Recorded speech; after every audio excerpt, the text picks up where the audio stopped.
how, when we are talking about investment, how is the system supporting the investments? Is it like a single door investment, what we have in UAE, I don't know how much that, it, I don't know how much that you know about Sri Lanka. We also have a reclaimed land where the Chinese put $3 billion and developed. Yes, I'm aware. Yes, port city, right? So it is like some of your free trade zones and different yes, we benefits. have different free trade zones. Free trade, and also you have benefits, right? I mean, when you invest, right? For example, we are planning to do a hospital there with Mayo Clinic. Have you heard about Mayo? Yes, absolutely. We have here in... Yes, so I think, so we get, when you invest that kind of money in that free trade zone, so you are entitled for 25 years tax holidays and things like that. So I think we have the agencies and the government is very investor friendly.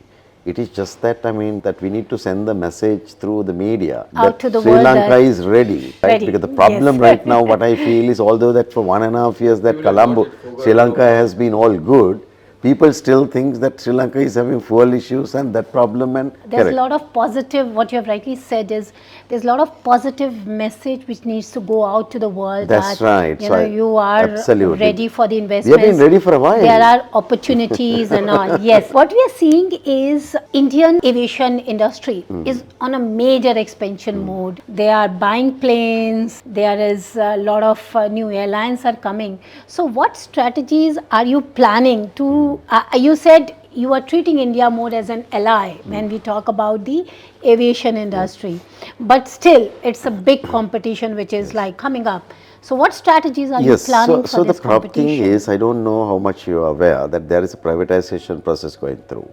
And SriLankan Airlines is part of that process. So we just opened some of the bids because government also trying to see, they also want to privatize some of these entities because that is key part of the IMF package. So I think although that privatization process is ongoing, I believe whatever the end result is, we need a very strong airline if you want to develop the country just like Emirates. Sri Lanka was a very strong airline when they were with Emirates. We need a much strong airline because we are a key tourist destination and Colombo is a hub.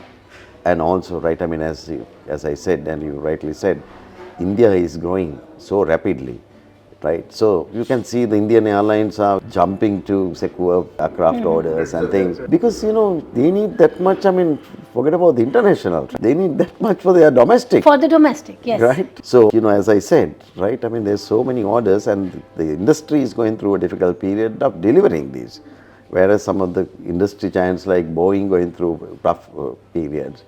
So I think aircraft availability is going to be very difficult for anybody coming today and trying to... But you had plans to replace 12 aircrafts by 2025. Yes, so those are leased aircraft. So we are going through that. So we will replace that. I think if we need to develop this to a regional airline, we must make use of the development of, we must ride on the development of India. So are you looking at some of the partners who can support this rapid expansion growth for you? Yeah, of course. I mean, so that's why we have the process. So I hope some of them may have come through. Are you looking at Middle East aviation industry? Why not? I mean, because I mean, if you look at, I mean, carriers like Emirates who flies about 5-7 times a day to Sri Lanka. You may not know. Like Qatar flies about again 7 to 8 times a day to Sri Lanka. So I think they are making use of the routes. But because we don't have enough aircrafts, so we are losing part of our business. If you talk about a year back, we used to do 60% of the business, people flying out. We used to have the business. Now today we are come down to about 40%. Yeah, because right now I think if I'm not mistaken, you are flying to 38 destinations and 113 code share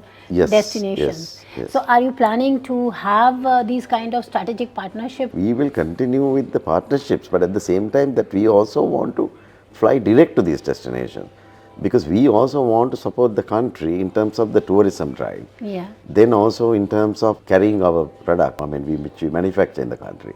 So we need to, if you don't have the connectivity, you cannot develop a country.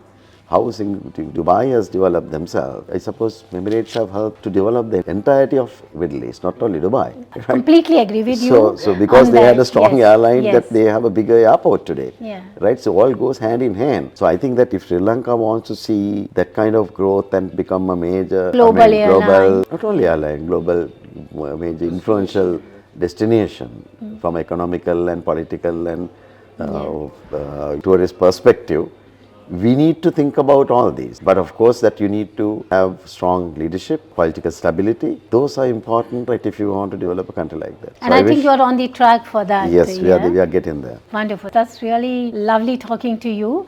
And just one last key takeaway when we're talking about Sri Lanka as a destination for investment, or we are talking about Sri Lankan Airlines, what is one key message which you would like to give to our audience? My message is that Sri Lanka is completely ready. If you look at all the key indicators in Sri Lanka, right, we are almost like developed nation, from life expectancy to literacy to everything. From a per capita also, we are the best in that part of the region. Unfortunate that we are going through wars and economic disasters due to COVID. But today, I have to tell you, not only today, for the last 1 year, 1.5 years, we have been ready. We are a fantastic tourism destination. If you go through the rankings, ratings of top 10 in most of the tourist sites and experts, Sri Lanka is among that. My message is we are ready for investment to tourism to everything. Please visit the country. Don't only look at the media, and please visit Sri Lanka. We are there to welcome you. Thank you. That's really wonderful, and thanks a lot for talking to Aviation Guide. Thank you very much.